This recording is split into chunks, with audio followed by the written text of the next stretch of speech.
안녕하세요. 이박채 법률센터의 박성민 변호사. 최은영 변호사입니다. 얼마 전에 그 보이스피싱 일당이 경찰이랑 그 은행 직원분이 잘 대처해 주셔가지고 검거된 일이 있었어요. 보이스피싱은 2017년부터 작년까지의 그 4년간의 통계를 보면은 2017년의 경우에는 900억대였는데 작년의 경우에는 피해액이 2,200억이 넘는다고 하거든요.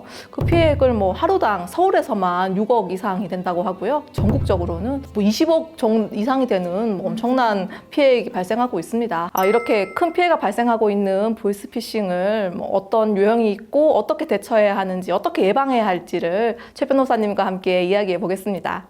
일단 궁금한 게 피싱은 뭘 의미하나요? 일단 정의부터 해보자면 정보통신 분야에서 비대면 거래를 통해서 금융 분야에서 발생하는 특수 사기 범죄입니다. 피싱은 조금 낯설지만 보이스피싱 아주 익숙하시죠? 보이스피싱 아주 많고 또 요즘에는 메신저 피싱이라고 그 메신저나 메시지를 통해 가지고 발생하는 유형도 아주 늘어나고 있어요.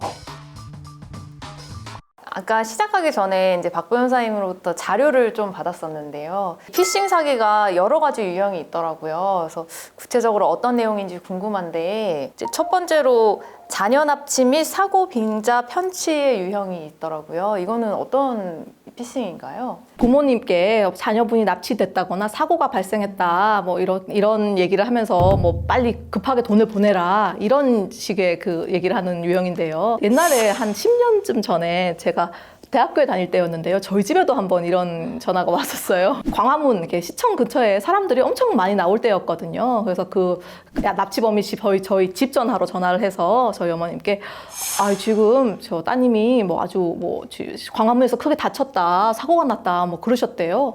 저희 어머니가 깜짝 놀라셨지만 순간적으로 그런 생각이 드셨죠. 우리 딸같이 게으른 애가 지금 이렇게 사람 많이 나올 때 광화문에 갈 리가 없지.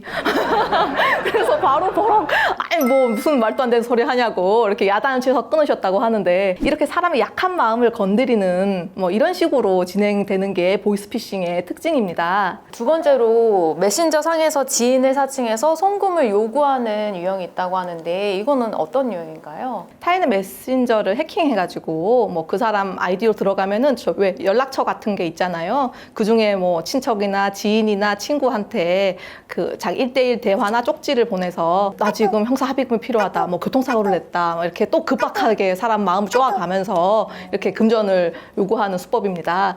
얼마 전에 저 이런 거 장동민 씨한테 이런 일이 발생했다고 들었어요. 장동민 씨 어머님께 장동민 씨 이름으로 메시지? 문자? 이런 게 왔대요. 그래서 무슨 일로 지금 급하게 돈이 필요하다. 그런데 어머님께서 아주 현명하게 잘 대처를 하신 게 주위에 의논도 하시고 또 장동민 씨한테도 또 말씀하셨더니 장동민 씨가 마침 근처에 있으셨나 봐요. 일단 그건 나 아니고 내가 지금 가겠다고 장동민 씨가 오셔가지고 본인인 척을 하고 있는 그 사기범과 직접 문자 메시지를 하는데요. 그 사기범 쪽에서는 빨리 어떤 자기가 보낸 링크를 이렇게 눌러라. 그럼 거기에 어떤 번호가 나올 텐데 그 번호만 알려주면 된다. 급하다 엄마 빨리 달라. 이렇게 사람을 쪼고요. 그런 링크 속에 있는 그런 번호가 아마 자기 확인 번호, 자기 식별 번호 그런 거일 거예요. 그러니까 그걸 적어주면은 아마 새롭게 뭘 재발급한다든지 이런 식으로 나쁘게 범죄에 악용했겠죠. 그걸 하지 않고 장동민 씨가 야 근데 지금 나도 지금 급한 일이 있어. 엄마가 지금 화투를 하고 있는데 카드를 하고 있는데 지금 700만 원 잃었다고. 지금 너 빨리 돈부터 보내라고요. 엄마가 지금 급하다고. 이런 식으로 그 사기범을 놀리더라고요. 결국은 인생 또 똑바로 살아 이런 말로 이렇게 끝내시던데 사실 재밌게는 보았지만 이게 피해를 혹시 보신 분이 있다면은 이게 재밌게만 볼 수는 없는 노릇이죠. 이게 워낙 심각한 범죄 행위고요. 전화 통화를 통해서 텔레뱅킹 이용 정보를 알아내서 금전을 편취하는 유형이 나와 있는데요. 텔레뱅킹을 주로 사용하시는 고령층에게 많이 발생합니다. 주로 명의도용, 범죄 연루, 이런저런 이유를 들어서 그 어르신들께 텔레뱅킹 관련한 번호라든지 그런 걸 달라고 하는 건데요. 또 워낙 사람들이 간교한 수법을 쓰다 보니까 그 어르신들께서는 좀 당하시는 경우도 왕왕 있으신 모양이더라고요. 아주 조심해야 될 부분입니다. 공공기관 또는 금융기관 직원을 사칭하면서 금전을 편취하는 유형이 있다고 하는데요. 네, 이거 아주 흔한 수법입니다. 저도 사실 받아봤어요. 서울중앙지방검찰청에 뭐 검사라면서 검사 또는 수사관이라고 저한테 뭐 40대이시고 뭐 김동철 씨를 아냐면서 주소지는 파주시다. 그럼 제가 그분 모르죠. 왜냐하면 가상인물이니까. 저는 모른다고 하면은 그 사람이 당신의 통장을 가지고 이용하다가 발견됐는데 그 범죄에 연루된 것 같다. 지금 당장 뭐 조사를 좀 임해줬으면 한다고 하길래 제가 아무리 봐도 이건 거짓말 같거든요. 저는 뭐 네, 사건도 많이 하니까 저 조금 난색을 표하니까 그쪽에서 혹시 뭐 나오기 어려워서 그러는 거면은 전화로도 지금 녹취로 통해서 이렇게 얘기할 수 있다고 뭐 근데 뭐 저는 그때 뭐 마침 바빴어요. 그래서 예 다음에 한 번 더 연락 주세요 하고 끊었거든요. 서울지방검찰청의 홈페이지를 아주 교묘하게 새로 만들어서 내 말을 못 믿겠으면 여기 들어가서 사건 번호 조회를 해봐. 뭐 가서 사건 번호 조회를 하면 실제로 본인 이름이 피의자로 나온대요. 이렇게 하면은 정말 사실 속기 쉽죠. 이런 전화 받으시거나 이런 일이 주변에 있으시면은 좀 주의해 보시는 게 좋을 것 같아요.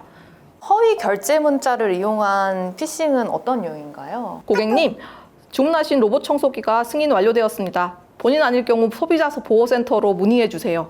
031 땡땡땡땡땡땡. 근데 사실 우리가 뭘 지른다고 해서 본인 아닐 경우 이런 문자 안 오거든요. 수상하죠. 실제 있는 택배 회사 이름을 들어가면서 무슨 택배입니다. 고객님, 도로명 주소가 정확하지 않아 반송 처리됐습니다. 확인해 주세요. 그 뒤에 뭔가 URL이 붙어 있어요. 되게 수상한 번호의 URL이. 이런 거 절대로 클릭하시면 안 되시죠. 그럼 물품 대금, 오류 송금 빙자로 피해자를 기망해서 편취하는 유형은 어떤 유형인가요? 이건 우선 전화를 걸어요. 뭘 주문하고 싶다. 그래서 뭐 계좌로 넣어주겠다. 이렇게 말해서 만약 물품 대금이 21만 원이라면은 자기가 210만 원을 넣은 것처럼 근데 사실 그 문자 메시지 저희가 쓸 수 있잖아요. 뭐 땡땡 은행 뭐 고객님의 계좌로 뭐 21만 원이 입금되었습니다. 이렇게 쓸 수 있잖아요. 이거를 본인이 210만 원이 입금되었습니다. 이런 내용의 문자로 보내고요. 받으신 분도 깜짝 놀라잖아요. 이 사람이 웃으면서 다시 전화해서 내가 21만 원 보낸다는 게 210만 원 잘못 보냈어요. 돌려주세요. 그래서 그 차액만큼을 확인 안 하시고 돌려보내주시는 경우가 왕왕 있나 봐요. 그런 식으로 이렇게 사기를 하시는 거죠. 저금리 대출로 전환을 미끼로 사기를 하는 거는 어떤 유형인가요? 지금 받고 계시는 고금리 대출을 저금리로 바꿔주겠다. 대신 뭐 이전에 대출 그 실적이 필요하다, 신용 정보가 필요하다, 뭐 이런 식으로 해가지고 뭐 수수료 또는 이전에 있던 대출의 대환이라는 명목으로 뭐 먼저 입금부터 해달라, 뭐 이런 요청을 해가지고 그걸 이용해서 편취하는 건데요. 뭐 이것도 요즘에 아주 많이 나타나는 유형이라고 합니다. 몇 가지로 나눌 수가 없어요. 워낙 다양하고 또 계속해서 나쁜 쪽으로 개발하고 있는 모양이에요. 최근에는 가족 또는 친지에게 뭐 메시지를 보내서 그냥 바로 입금을 요청하는 게 아니라 뭐 구글 상품권 해달라고 한다든지 그런다고 하더라고요. 그리고 또 최근에 그 코로나 상황 때문에 뭐 재난지원금의 대상이 되는지 여부를 뭐 이거 클릭해서 뭐 판단해 보라는 등 코인을 대신 구매해 달라 뭐 이런 식의 저희가 처음 듣기에는 이걸로 뭐 사기를 치겠나 하는 생각이 드는 부분을 공략하는 것 같아요. 일단 한번 의심하고 들으시는 것이 좋을 것 같아요. 이렇게 피싱 사기를 당했을 때 어떤 식으로 처벌이 가능한가요? 이거는 뭐 일종의 사기거든요. 그래서 형법상 사기죄가 성립하고요. 또 사용한 범죄 수단에 따라서는 컴퓨터 사용 사기죄가 성립할 수도 있고 또 뭐 공갈죄가 다 성립할 수도 있어요. 워낙 너무 다양한 범죄 수단을 사용해서 이루어지고 있기 때문에 뭐 딱 어떤 죄가 성립한다고 하기는 어렵지만 기본적으로 사기죄는 성립하는 거죠. 이런 보이스피싱 조직들은 뭐 택배 아르바이트라든지 뭐 다른 이름의 고수익 알바라는 명목으로 그 전달책을 모집하는데요. 단순히 뭐 전달만 했다 하더라도 혹시 검거되실 경우에는 실형이 나오거든요. 최근에는. 그러니까 수상하다, 이상하게 고수익 알바를 뭐 제안하는데 아무리 봐도 찜찜하다 이런 일은 하시면 안 될 것 같습니다. 피싱 사기를 당했을 때 피해를 최소화할 수 있는 우리가 할 수 있는 일이 무엇이 있을까요? 제가 피해 사례를 들어보니까 피해를 당하셨을 때 흐름에 실려가지고 뭐 송금 뭐 또는 뭐 이런 입금 이런 걸 누른 다음에 버튼 누른 다음에 싹 스친대요. 혹시 이런 마음이 그런 생각이 드시고 아무래도 이상하다 싶으시면은 바로 그 해당 금융기관이나 금융감독원 또 경찰에 그런 관련 내용을 신고하시면서 지급정지를 요청하셔야 돼요. 지급정지라는 거는 지금 뭐 이런 해당 거래 계좌의 내용, 지금 제가 입금한 그 계좌요. 사기꾼들의 그 계좌가 뭔가 입금 동향, 거래 동향이 이상하다 이런 판단이 되면은 제가 지급정지를 신청했을 때 사기꾼들이 그 돈을 가져갈 수가 없는 거예요. 바로 지급정지 신청을 하셔야 합니다. 그리고 또 뭐 지연 출금 제도라고 있잖아요. 100만 원 이상이 그 계좌에 한 번에 입금이 되면은 그 계좌가 30분인가 있은 이후에 송금이나 출금이 되세요. 그 30분의 시간도 아주 소중하게 요긴하게 쓰실 수 있으시죠. 나중에 피해를 받으셨을 때는 그 민사적으로 그 사기꾼들과 그 전달책에 대해서도 손해배상 청구를 하고 있습니다. 뭐 이런 식으로라도 손해를 보전받아야겠죠. 이런 피싱 사기를 예방할 수 있는 요령은 뭐가 있을까요? 제가 생각하기에는 모든 것을 비판적으로 보시는 게 중요한 것 같습니다. 이상한 문자, 이상한 그 URL, 우리가 흔히 보는 뭐 HTTP 뭐 이런 거 말고 좀 수상한 URL이 와요. 그냥 클릭하지 마시고 그런 문자 메시지 오시면은 무조건 일단 삭제하시고요. 또 금융감독원, 검찰 뭐 이런 뭐 우리를 지켜줄 것만 같은 기관을 사칭하는 경우에도 너무 친절하면 일단 좀 의심해보세요. 지금 너 내 말을 못 믿겠으면 금융감독원 바꿔줄게 해서 뭐 금융감독원 사람과 전화통화가 갑자기 연결이 되고 그래서 금융감독원 사람이 이 그 무슨 땡땡 은행 이 담당자 말이 맞습니다. 이런 얘기 해주고 다시 또 그 은행 담당자한테 넘어가고 그런데요. 이게 그 상황에는 뭐 너무 잘 맞는 것 같고 너무 이 말이 맞는 것 같고 뭐 근거가 충분한 것 같고 뭐 이러실 수 있는데요. 막상 보면은 은행에서 금융감독원을 연결해 주는 게 흔한 일은 아니거든요. 이상한 일이에요. 전 들어본 적이 없는 것 같아요. 뭐 내 말을 못 믿겠으면 이렇게 해보세요. 이런 얘기를 은행이 해주지 않습니다. 은행에서 그렇게 막 입에 떠먹여주지 않아요. 그렇게까지 친절하게 굴면은 일단 의심해 보시는 게 좋을 것 같고요. 또 검찰을 사칭했을 경우에도 본청에 조사 받으러 와야 된다는 말에 약간 난색을 보이자 마치 기다렸다는 듯이 뭐 그러면 전화로도 조사 가능합니다. 뭐 이런 얘기 하더라고요. 그런 건 아니에요. 전화로 조사할 수 없어요. 그러니까 뭐든 간에 좀 친절하게 뭐 그렇게 하는 거는 일단 한번 의심해 보시는 게 좋을 것 같습니다. 그리고 또 중요한 것으로 금융 정보를 요구하는 것은 뭐 기본적으로 다 일단은 거절하시는 게 옳습니다. 그 뭐 보안 카드 번호라든지 뭐 OTP 번호라든지 개인 식별 번호라든지 뭐 은행에서도 말하잖아요. 절대 알려주지 말라고. 본인 외에 절대 알려주시면 안 됩니다.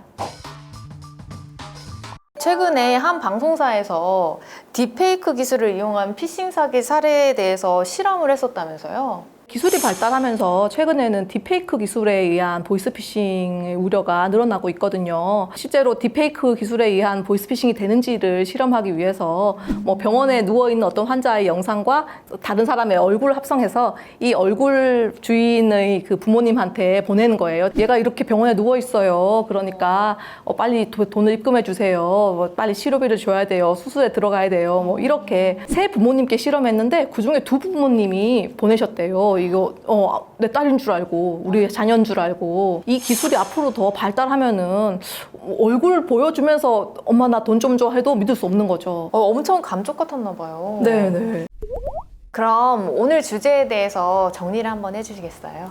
네, 오늘은 그 보이스피싱을 위시한 뭐 피싱 사기에 대해서 얘기해 봤는데요. 짧게 정리를 해보자면 뭐 금융기관, 공공기관 사칭했을 때 일단 한번 이건 혹시 사칭은 아닌지 의심해 보실 것. 그리고 또 우리 아들 번호로 걸려왔다고 해서 꼭 아들은 아니에요. 이게 발신번호 표시를 바꿀 수 있거든요. 그러니까 그런 것도 한번 의심해 보셔야 하고, 사기꾼들은 그 심리적 압박을 아주 유효한 수단으로 사용합니다. 뭐 지금 자녀가 다쳤다거나 아니면 지금 급박하게 지금 이걸 보내지 않으면 당신 신변에 큰 위험이 생긴다거나 이런 식의 말을 하는데요. 너무 급박한 쪽으로 그쪽에서 몰고 가는 쪽으로 휩쓸리지 마시고 한 번씩 생각을 해보시고요. 끝으로 아직도 사실은 그 뭐 조선족 분들, 중국인들이 이런 사기 하시는 줄 아시는 분들이 아직도 있으세요. 아닙니다. 최근에는 유창한 한국어를 구사하고 있어요. 그러니까 꼭 모든 일에 다 주의를 해보셔야 될 것 같아요.